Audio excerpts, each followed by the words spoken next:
So আমার 3 বছর আগে একটা ভিডিও ছেড়েছিলাম, ওটার নাম ছিল আজ আমার ন্যাড়া পড়া কাল আমাদের দোল। ঠিক আছে, ওই ভিডিওটা একটা কপিরাইট পড়েছিল।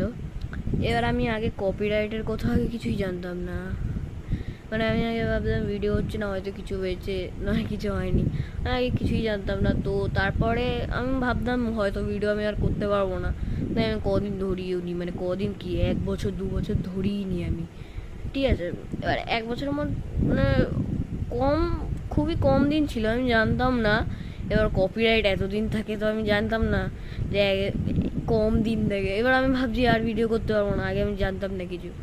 এবার তো এখন আমি বুঝতে পারলাম যে কপিরাইট জিনিসটা কি, কতদিন থাকে, কিভাবে থাকে। তো এখন আমি বুঝেছি।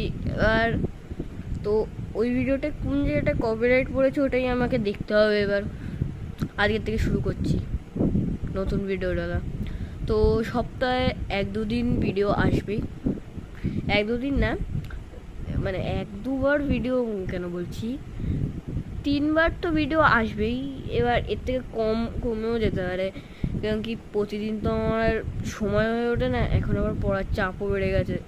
এবার মা তো ভিডিও অতটা পারে না করতে, এবার খাওয়া দাওয়া তো ভিডিও দেয় মাঝে মধ্যে মা, এবার ভিডিও ডালতে পারে কিন্তু শর্টসগুলো মিনি ব্লগসগুলো ওগুলো দিতে পারে না মা।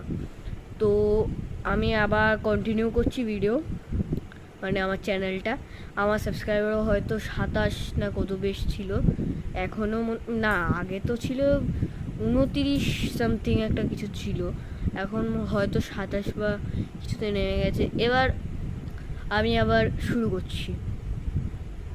সো বাই, কালকে থেকে ব্লগ চলে আসবে, কালকে থেকে না, এবার জানি না সপ্তাহে আসতে পারে 1-2 বার। কালকে ব্লগ তো ডালবো, হ্যাঁ কালকে চলে আসবে একটা ব্লগ। So by.